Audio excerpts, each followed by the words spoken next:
retrouver en matière de comparateur de prix? Ça, c'est une question conso et c'est l'affaire de Karine. Exactement. Alors, à peu près, on a un chiffre, 70% des Français, au moins, sont allés regarder les comparateurs de prix sur Internet. Pourquoi? Parce qu'il n'y a plus, sur le net, en France, il y a plus de 180 000 sites marchands. Quand on veut acheter, alors que ce soit n'importe quoi, un séjour, un vol, réserver un hôtel, même acheter un nouveau sèche-linge, des chaussures, un lave-vaisselle, une tondeuse, on veut trouver le meilleur prix. Aujourd'hui, le consommateur... Est-ce que vous pouvez trouver des chaussettes qui oui, tiennent aux chevilles? Parce que moi, je voudrais monter l'association des consommateurs qui râlent contre les chaussettes qui descendent en permanence. Alors, parce qu'elles sont toutes neuves, mais elles ne tiennent pas du tout. D'accord, ok. Donc, on va peut-être faire un truc pour vous. Sinon, acheter des soquettes. Mais c'est des soquettes. Non, ce ne sont pas des soquettes. Bah, vous savez, vous achetez juste non, là où on met le talon. C'est pareil, là, ça s'enlève des talons. Ouais, il faut progresser dans ce domaine. Eh bien, pour ça, je vous propose un comparateur de prix, peut-être. Ou alors les avis des consommateurs. Parce que qui dit consommateur de prix dit aussi avis de consommateur pour trouver un produit qui vous correspond. Donc, les consommateurs de prix, ils ont un petit peu envahi le net. Et surtout, on ne sait pas s'ils sont fiables. Alors, ce que je vous propose ce matin, c'est d'arriver à trouver le bon consommateur de prix. Comparateur de prix. Et on revient tout de suite après pour faire le point. Regardez. Marie-Pierre souhaite réaménager son jardin. Elle veut absolument trouver les prix les moins chers. Mais cela va lui prendre un temps infini. Alors, elle utilise un comparateur de prix collaboratif où d'autres consommateurs recherchent pour elle le meilleur prix. Je cherche un grand parasol pour une petite terrasse qu'on a à côté. Donc j'ai fait appel au site collaboratif parce que je souhaiterais le payer moins cher. C'est une marque qui est très chère.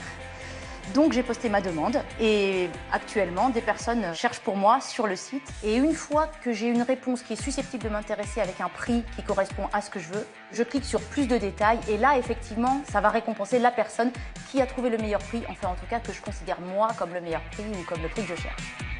Marie-Pierre a acheté des points qui lui permettent d'accéder aux comparaisons de prix. Elle a par exemple économisé 39 € sur ses baskets grâce à un internaute qui les a trouvées pour elle. La dimension collaborative lui convient car elle a eu une mauvaise expérience avec un comparateur de voyage classique. Je voulais passer par une compagnie low cost et j'ai été redirigée sur un comparateur de prix. Juste au moment de valider, je me suis aperçue que le site comparateur percevait une commission importante. Les conditions n'étaient pas affichées assez clairement, puisqu'au départ, ce que moi j'ai pensé acheter, c'était des billets au prix auquel les proposait la compagnie. La loi oblige les comparateurs à annoncer leurs conditions tarifaires et s'ils sont sponsorisés. Car certains sites permettent à des marques de payer pour figurer dans les réponses fournies aux utilisateurs. Les associations ont constaté des abus. Les deux types d'abus, c'est que les données personnelles soient récupérées à des fins commerciales et qu'on fasse l'objet de prospection alors qu'on ne voulait pas, donc d'une manière assez agressive.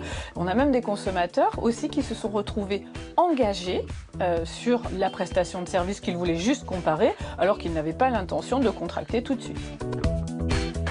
Les créateurs de la plateforme collaborative utilisée par Marie-Pierre ont donc voulu créer un outil où les résultats de recherche sont neutres, pertinents et non sponsorisés. Nous, notre philosophie, c'est d'avoir un comparateur finalement neutre et équitable.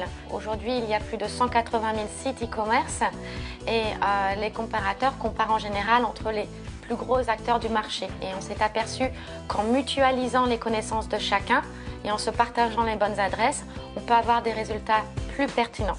Ainsi, Guillaume s'appuie sur son expérience des hautes technologies pour aider d'autres consommateurs.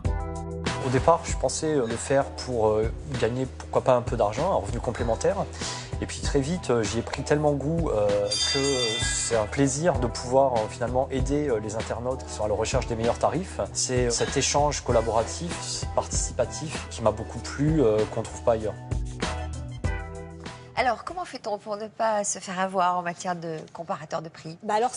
Alors c'est assez compliqué et en même temps c'est assez simple. Il y a plusieurs comparateurs de prix. Il y a, comme on l'a vu dans le sujet, entre autres le comparateur de prix collaboratif qui s'appelle Cross Shopper.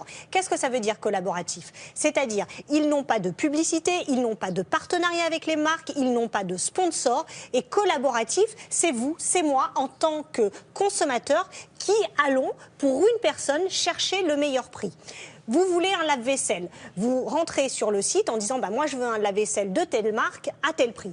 Eh bien, les internautes, les consommateurs, par exemple Anne-Marie et Richard, vont chercher pour vous. Donc Anne-Marie et Richard, ils ne sont pas intéressés. Ils vont trouver pour moi le meilleur prix. C'est pour ça que c'est collaboratif et surtout ce sont des humains. Les autres comparateurs de prix, donc ensuite il y a les comparateurs de prix institutionnels comme Que Choisir ou alors pour l'énergie mis en place par l'État. Donc là aussi pas de problème de marque, de sponsor, de partenariat. Et les troisièmes, ce sont les plus gros comparateurs de prix que vous allez avoir sur le net. Et là, ce sont des moteurs de recherche et ce sont des algorithmes. Alors, et généralement, juste pour terminer, pour vous expliquer tout, et après c'est terminé, je sais que ça ne vous passionne pas. Entre la maladie de Lyme et les comparateurs de prix, on peut en placer une. Hein.